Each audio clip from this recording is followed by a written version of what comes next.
Bien, la historia que va a contar ahora Gabriel Levinas es realmente impresionante, y también tiene algo de incorrección política frente a cómo nuestra sociedad trata el tema de los indios, de los pueblos originarios, de los aborígenes, de los indios, no sé, a mí me sale decir indios, pero bueno, en el norte hay gente que se declara diaguita, como si vos, Pitela, vas hoy al Instituto del Indio y decís, yo soy Pitela. Yo quiero ser Toba.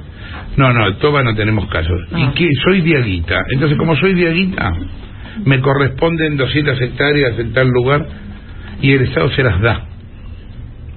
Gabriel Levinas. Bueno, cuando me contaron la historia fui a verla porque quería ver si esto era cierto, porque me parecía alucinante, y efectivamente es así. Yo quiero aclarar 2 o 3 cosas. La primera es que El Porteño fue la primera revista que habló sobre los problemas de los aborígenes, los indios, le decíamos en aquel momento, huichís, que eran matacos, o los tobas, que ahora son com. Es decir, que no existe ninguna duda de nuestro, o por lo menos en mi caso, de mi posición respecto a lo que hay que hacer con los aborígenes, y la ley esta, en la que se basa toda esta tramoya que se armó después, tenía un sentido que era un paraguas para proteger justamente a la gente que vivía en tierras fiscales, aborígenes que vivieron toda su vida, selváticos y demás, para que no los echen de ahí. Es decir, no se puede innovar, no se puede tocar, pero no innovar y es para los dos lados, digamos. Del mismo modo que no se puede sacar a la gente adentro, tampoco puedes meterte por arriba del alambrado para ocupar y después pretender que la ley te proteja. Lo que pasa en Salta es que Salta, la parte de los valles cachaquíes, porque en el norte es muy parecido a Formosa, hay un montón de gente que empezó ahora, políticos, se hicieron a sí mismos caciques cachaquíes, y nombraron, si suponete una persona tiene un problema de tierra o que estaba viviendo ahí, dice, no pagues más el alquiler, reclama la tierra, hacete guita y reclama la tierra. Entonces ahí hay 4 caciques, por ejemplo, hay más, pero yo de los primeros 4 que fui a buscar, uno es un cacique que es además el director del hospital, de apellido Schaeffer, que además tiene 4 propiedades en la zona. No sé si escucharon bien, el cacique se llama Schaeffer. Miguel Ángel Plaza Schaeffer. No es un nombre diaguita. No, la madre es alemana. La madre es alemana, tiene 4 propiedades. La madre y el padre no se reconocen a sí mismos como diaguita, y acá se vuelve a presentar una situación muy parecida a la que se presentó con sin pecado sin concebido, exactamente. Claro. Es decir, sin diaguita concebido, él sale diaguita, claro. Y manda a reclamar las tierras a gente. Por ejemplo, allá hay un consorcio de 400 familias que tienen que dividirse el agua que baja por el río de Cachi, que es una cosa normal. Vos tenés 1 hora, yo tengo 2 horas. Aparecieron 30 diaguitas y se hicieron cargo del agua. Los que manejan las esclusas son diaguitas, y entonces no le dan a las 400. ¿Pero ellos deciden... diaguitas son diaguitas? No son diaguitas, digamos. No, hay una cosa con el tema de los diaguitas que tendremos que hablar con algún antropólogo. Yo puedo dar una síntesis del asunto. Los diaguitas, es que específicamente eran diaguitas, vivían en La Rioja y en Catamarca. No vivían en ese lugar. Esto para empezar por el principio. Lo que se denomina diaguita ahora es una mezcla de un montón de gente que en realidad son los vallistos, que son la mezcla de españoles, gente que venía del altiplano. Hay toda una mezcla de gente que ahora alemanes, sí. ¿No? No, es que realmente sí, pero esos son los vallistos. Pero la realidad es que además no existía el sistema comunitario que tratan de implementar para decir, ahora las tierras para entregarle a esta gente son comunitarios. El caso ahora vamos a escuchar a un señor que fue perjudicado por él, pero por ejemplo el caso de él es un señor, el cacique es un señor cuyo padre tampoco es diaguita, la madre tampoco, y lo que hace es diaguitizarse para poder conseguir una casa que quería el padre de él, que fue senador 22 años en La Poma, representando a La Poma, y entonces el tipo se hace diaguita para eso. Hay otro caso interesante, es el de... Claro, diaguita el cacique boliviano, sí, el cacique boliviano. Hay uno que es un boliviano, cacique boliviano. El tipo nació en Bolivia y de nombre es Mamani, por lo tanto indudablemente no es diaguita. En todo caso será Aymará, será Inca, qué sé yo qué, pero de ninguna manera. Después está Esther. Inca no hay. No. Acá en Belgrano R. En Belgrano R, sí, en la Avenida de los Incas. Esther Ríos Rivadaneira es una cacica. Escuché esta historia, es alucinante. Un señor Rivadeneira, un viejo señor que se llama Andrés II Rivadeneira, tenía una mula y 4 burros. Entonces el tipo empezó a subir y bajar las montañas, llevando para arriba harina y algunas cosas que podían servir, y bajando cueros y quesos de cabra que vendía en San Carlos, y con ese trabajo juntó dinero y compró legalmente una tierra sobre el río, sobre uno de los ríos que por ahí todo es el agua, en ese lugar además es desierto, y los ríos que son unos hilos verdes alrededor del agua. Entonces él compra unas hectáreas, que son muchas hectáreas, pero las que sirven realmente son menos de 500, y cuando se empieza a poner viejo le hace el plantapimiento para hacer pimentón, y empieza a ganar bastante guita con todo eso, y cuando antes de morir él divide entre sus 7 hijos, a 5 le da esa zona y a 2 le da por otro lado. Los hijos, muere uno de los hijos inmediatamente, por lo tanto no explota su tierra, y los otros 4 funden su tierra, la hacen mal, la funden, entonces la venden. La esposa de una de ellos, que se llama Esther Ríos Rivadeneira, la esposa de uno de los que funde, ella también funde, se convierte en cacica y reclama la tierra que a ellos mismos habían vendido porque se fundieron. Claro. ¿Entendés la historia? Bueno, después tenemos un caso que es el que ahora, por ejemplo... El de Edgardo Nieva. A ver, hablemoslo con él directamente. Edgardo Nieva es ingeniero y esta historia es increíble. Le tomaron la casa con él adentro durante más de 4 años. Nieva, la Nata le habla. Buen día. ¿Qué tal, la Nata? Un gusto de escucharlo, un gustazo a toda su audiencia, y bueno, y gracias por comunicarse, ¿no? Cuéntenos, cuéntenos su historia, por favor. La historia, a ver, en el arranque, digamos, compro con todo el sueño que uno compra una finca, porque verdaderamente el Valle Calchaquí es muy lindo. Yo vengo del norte, de la zona de Campamento Vespucio, me crié en Aguaray, que por eso que conozco un poco la historia y lo que comentaba Gabriel en su principio, del tema de las comunidades, las verdaderas comunidades. Entonces, cuando me enamoro del lugar, gracias a Dios la Virgen lo puedo comprar, que fue en el 2011. ¿Cuántas hectáreas son, perdón? Son aproximadamente 3 hectáreas. Compro con toda una casona derruida, como hay algunas características en el valle, y cuando lo compro con cédulas parcelarias en forma inmediata, con títulos perfectamente definidos, y con número de catastro, con planos, todo a nombre de mi familia, a nombre mío, y yo tomo posesión, por supuesto que hacía años, porque yo, como soy ingeniero en la parte eléctrica, estaba haciendo una obra casualmente en la zona de Las Pailas, donde también hay problemas, casi adentro. Entonces conocí el lugar, que yo hace años que ando en el valle, y lo compro, determino, porque es cosa que Dios no lo pone en el camino, compro la finca y entro a la finca. Esa de finca nunca, yo que tengo uso de razón, 4 o 5 años anterior a la compra, no había nadie, una casa abandonada, la compro y después de aproximadamente 3 meses me aparece el delincuente, ¿qué más puedo decir? Que es en ese momento senador del Frente por la Victoria, hoy ex senador, Telmo Salva, que era senador por la Poma. Se mete con toda la familia, aproximadamente 20 personas, en la cual venía con un abogado de Cachi, y después con el juez de paz. Pero perdón, una cosa, Edgardo, este senador se decía Diaguita a sí mismo. No, el hijo. No, en ese momento no. En ese momento era como la finca está muy bien ubicada, todo. En ese momento él venía, digamos, como algo privado. Y termina como termina la historia. Entonces empezamos con las denuncias cruzadas. Él me muestra un papel falso de que él había comprado la propiedad.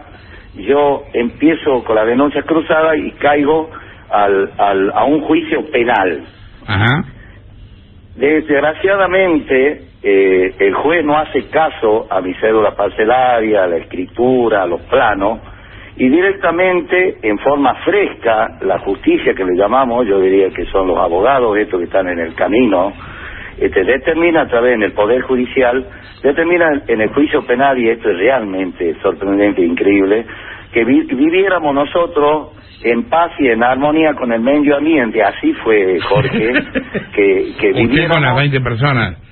Yo con las 20 personas, me tiraron un colchón adentro en un sucucho que había en el fondo de la finca, yo a la par de ellos, en una pieza reacondicionada, le puso y atrincherado ahí y con toda esta gente conviviendo con el enemigo. Sí. Entonces, después le hago un interdicto de recupero a la finca y caemos a la justicia civil, un juicio civil. Ajá. Gracias a Dios y la Virgen tuve un abogado avión a chorro, de un nivel y una preparación, porque hay que reconocer que así como hay un altísimo, elevado de porcentaje de abogados que hoy trabajan disfrazándose de abogados, hay otros que son muy buenos. A mí me tocó el bueno, porque era la pelea entre el Dios y el diablo, digamos. Entonces, cuando gano el juicio, el interdicto de recupero, que fue en el 2015, viene la sentencia, y en ese momento vine con mi hijo, digamos, a sacar a esta gente con la policía y el juez de paz. Bueno, hicieron toda una obra de teatro, su hijo había implantado, por supuesto, que he pasado la de Caín, ¿no?, de vivir con esta gente, increíble. ¿Usted estuvo cuánto tiempo conviviendo con esa gente? 4 años y uno. Perdón, ¿cuándo aparece el cacique, que es el hijo del...? Entonces, y acá aparece, pero permanentemente ellos tenían reuniones ahí en mi finca. Yo tenía ganas de matarlos, por supuesto, a todos. Sí, no, bueno, menos mal que no lo hizo, pues estaría preso. Sí, por supuesto. Y acá agradezco un poco a la familia que me aguantó, por supuesto, todos los problemas internos que uno tiene. Ellos acuden mucho al cansancio, al desgaste de uno. Uno no se olvide que yo vivo en Salta, tengo mi domicilio legal en Salta. No es fácil el camino de recorrer la cuesta. Por ahí uno de noche uno tiene que volver, llevaba escribano, llenaba de papeles, digamos, todas estas cosas que ¿Y qué pasó con el cacique que dice Gabriel? ¿Cómo? Contá el cacique. Claro, entonces venía de la conformación de estos caciques que venían y hablaban delante, que hablaban en voz alta, yo en mi pieza, yo que puteaba, digamos, porque también, gracias a Dios, me respetaban, porque no soy peticito, creo que tengo, por lo menos en líneas eléctricas, algún palo me alzo, que va en esta zona, bueno, algo de fuerza uno tiene, ¿no? Entonces me respetaron, a mí me respetaban, se callaban. Entonces desaparecían porque yo les sacaba fotos. Entonces era una pelea de mi abogado, decía, bueno, organiza fiesta de ahí porque esta gente tiene miedo a la fotografía, de salir. Yo puse carteles en la red de media tensión, puse 2 carteles que le mostraba ahí a Gabriel, puse propietario Edgardo Nieve y familia, usurpador, senador Salva y familia, pegado ahí para que lo viera todo el mundo. Ajá. Porque como son caretas. Entonces aquí aparecía el hijo, que venía conformándose como el cacique. Entonces cuando gano ¿Como un cacique juicio, de qué? ¿Diaguita? Diaguita. ¿Cómo alguien puede ser diaguita si el padre no lo era? Exactamente. Bueno, uno se entera por todo, porque yo dentro de todo le daba trabajo a la gente cuando trabajaba, o sea, tengo otra carisma, digamos, no soy el ingeniero que el ingeniero que va y impone, digamos, la presencia. Yo soy ingeniero, no, como uno también tiene algo de arte, el tema de la música, de la guitarra. Bueno, uno tiene un poquito más de llegada, ¿no? Porque después son gente medio especial, la gente del Valle, con su silencio. Entonces, cuando llego yo le doy cometo el grave error de darle 10 días para que se retiren, porque habían puesto una raya de tomate, y bueno, mi hijo me dice, papá, deja algo que tienen hijo. En esos 10 días, movieron cielo y tierra para meterme en la comunidad de Diaguita, en la finca.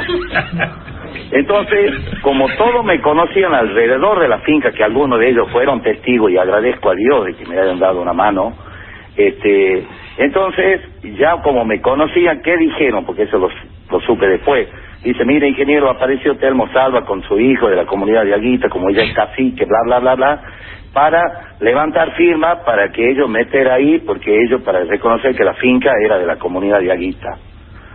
Entonces, como ya había ganado el respeto de los 2 juicios, no se animaron. Dice, no, el ingeniero no va a hablar de la solapa, no, ese ingeniero nos va a destrozar. Entonces fue así que yo pude recuperar, gracias a Dios, la Virgen, la finca.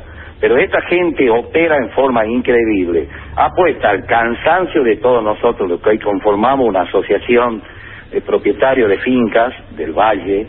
Entonces hemos tenido la suerte de juntarnos, porque para mí esto ha sido una pelea de llanero solitario, digamos, Y entonces nos hemos juntado a través de una asociación para pelear por nuestros derechos, que es la propiedad privada, Jorge. Hay muchos casos que usted conoce ahí en la zona de diaguitas pidiendo tierra, de diaguitas truchos, quiero decir, ¿no? Sí, son el modo operandi, digamos, el valle siempre se trabajó en finca que se da arriendo, porque por ahí que es un particular mío, yo cuando bien recupero la finca, inmediatamente cultivo con la gente vecina, pongamos a medio ingeniero, y bueno, uno se firma un pacto, digamos, de medianería. Mediería, se llama. Mediería, ¿no? Claro, de medieros, digamos. De medieros. Claro, entonces se trabaja así en el valle. Entonces, pero esto atorrante con esta famosa ley de decir, bueno, vos no pagues más el arriendo y vos sos dueño de la tierra. Claro. Y esa es la lucha, la mala interpretación de la famosa ley esta, digamos. Entonces, han encontrado el agujero al mate, como yo siempre digo, de bajar dinero a través del INAI, a través de la política de Buenos Aires, que de ahí arranca relevamientos territoriales que sin ton y son, señalando con el dedo a través de un GPS y metiendo fincas que hoy estamos teniendo problemas. Yo, no es el caso mío particular, pero hay muchos de los que hoy estamos en la asociación que cada vez son más. Que están teniendo reclamos y demás. Que están teniendo reclamos. Gracias, Nieva, por la comunicación. Edgardo Nieva, quien hablaba. Bueno, lo escuchaba, le tomaron la casa por más de 4 años, autodeclarados diaguitas. Escúchame, Armando Salva, que es el cacique le ocupa un territorio chiquito a una señora que se llama Candelaria Guzmán. Y se construye una casa, y Candelaria le empieza a reclamar que le devuelva, y que como cacique se quedó con la tierra para él. Entonces el tipo dice, sí, si vos querés yo te la vendo. Se la quiere, si él la vende, el cacique lo recupera como cacique. Una vez que se construye una casa encima, le pide. Yo le pregunté a Félix Díaz quién es este señor Salva, y dice no. Félix Díaz, el cacique Com. El cacique Com, no, dice que lo quieren echar, están buscando cómo sacárselo de encima, porque el tipo es un caso terrible. Pero, para hacerla corta, existen un montón de casos que, si vos haces un análisis de ADN, ponele que sería una manera de resolver el asunto para ver si realmente el hombre es aborigen o no, te encontrarías que la gente que está reclamando es menos o igual de aborigen, si lo fuera, que la persona que está del otro lado. No, que la persona que tiene esa tierra, es decir, y son gente que tiene títulos originales, títulos reales, que compraron. No estamos hablando de 5.000 hectáreas, en algún caso por ahí son 5.000 hectáreas, pero de las que sirven solamente 50. Porque lo demás es una montaña. Sí, pero en cualquier caso, aunque fuera una hectárea. Pero son títulos reales. Los diaguitas no vivían ahí, para empezar por el principio. No eran de esa zona. Los diaguitas, hay una confusión donde se dice que diaguitas son todos los del valle, pero en realidad diaguitas son solamente en una punta, porque hay otra gente, que son los calchaquíes, que se dividen en distintas tribus, que vivían en ese lugar, que hablaban un idioma distinto. No tiene nada que ver. Lo que están pidiendo está todo mal. Hay casos de gente que ha sido golpeada, hay un tipo que quedó en coma por esta situación. Nosotros nos reímos porque realmente es muy cómico un cacique boliviano que se haga diaguita o el hijo de una alemana. O en el caso de este Salva, que el padre, senador, aún que es el padre el que quería quedarse con el lugarcito ese, y lo manda después al hijo a resolver el problema. Pero ni siquiera el padre se reconoce a sí mismo como diaguita, o la madre, ¿entendés? Los hermanos de esta señora Rivadeneira, tampoco los hermanos, los cuñados, ninguno de ellos se reconoce como diaguita. Ella aparece como diaguita para recuperar la tierra que perdió porque quebró. Te digo, es todo así. No, esto, lo que quiero aclarar es que esto no tiene nada que ver con los verdaderos derechos de los originarios en otros lugares donde... ¿Sabes a dónde llega el asunto? Ahí ya el gobierno dijo no, porque era a 2.600 kilómetros de ahí están los mapuches, a 2.600 kilómetros de ahí. Pero en ese lugar, un poquito más al norte donde yo estoy hablando, unos mapuches fueron a reclamar tierra. No eran mapuches tampoco. El gobierno tuvo que no reconocerlos como mapuches para que se vayan, porque no eran mapuches realmente. Estamos hablando de 2.600. Y desde acá de Buenos Aires, porque esto todo fue una cosa que el kirchnerismo armó con buena idea. La idea de ellos era... un tipo es el dueño, es igual que los que no son dueños, porque son parientes, son primos, son hermanos, y 6 tipos tienen una familia que son los medieros, como dicen acá. Entonces, si los medieros votan por nosotros ganamos en la zona, porque 6 contra 1, son 6 familias contra una familia. Escucha, el Congreso Nacional, el Censo de Población del 2010 reveló la existencia de 67.410 diaguitas. Sí. No, pero vos sabés que no existe una sola persona. Acá tengo todo el trabajo hecho desde Rex González para acá, tipos que saben del asunto. Te dicen que no hay más forma para empezar de identificar un diaguita. Porque ellos hablaban el cacán, eso ya no existe más. Es un idioma, el idioma ¿Quechua? que... No, es antes del quechua, no, es anterior al quechua. El quechua se empieza a hablar por orden de los incas. Cuando los incas, unos años antes de que lleguen los españoles, invaden la zona, obligan a los que hablaban antes cacán a dejar el cacán de costado y hablar solamente quechua. Entonces, en toda esa zona de los valles calchaquíes y de altiplano se hablaba el quechua, porque era una imposición, una forma de eliminar la cultura. Y de hecho la eliminaron, no es que intentaron y no lo lograron, la eliminaron. Y la gente que vive en el valle es una mezcla de toda clase, que es imposible determinar quién es el diaguita. El diaguita existió y vivía en la zona de Santa María, que es el primer lugar donde se hizo el bronce en Sudamérica. La cultura de Santa María realmente es una cosa muy interesante, pero es en Catamarca eso, no es en los valles calchaquíes, que es una zona muy definida. Es todo un cuento chino, basado en situaciones irreales, y además no hay ninguna forma de diferenciar, vuelvo a repetir, al tipo que reclama del tipo que tiene la tierra. Son la misma persona, son parientes, son hermanos, son primos, son cuñados. Es todo un delirio, ¿entendés? Pero simplemente la cosa tiene que ver con una decisión política. Desde acá, con un GPS, decidían qué zona era, no hacían el relevamiento como querían, y un montón de punteros políticos del lugar aprovechaban la situación para armar este despelote. ¿Cuál era la ventaja? Yo le decía al señor, no pagues más la tierra, no pagues el arrendamiento, no seas más mediero, reclámala como tuya. El tipo en ese momento se ponía feliz, iba a poder quedarse con la tierra, y entonces ¿por quién vas a votar? Y después la tierra no le iban a conseguir porque no se le iban a dar, pero no importa, ellos ganaron 2 elecciones así, o 3 elecciones. Bueno, estas son las bombas que deja, esas bombas que dejaron a largo plazo. Es una bomba de esas, se fueron. ¿Sabés hasta dónde llega el ridículo? Como el pibe de acá de 22 años decidió dónde era tierra de aborigen, resulta ser que la casa de la gobernación de Salta podía ser reclamada como propiedad de los aborígenes, porque no está la casa no está justamente en el centro. Se ve que el tonto no sabía que esto no quedaba en el centro, y en las afueras hay una zona que ellos dicen que era de aborígenes, y ahí en esa zona está justamente la casa de gobierno, y fueron a reclamar la casa de gobierno. Algún día serás diaguita, hijo mío, 12:56.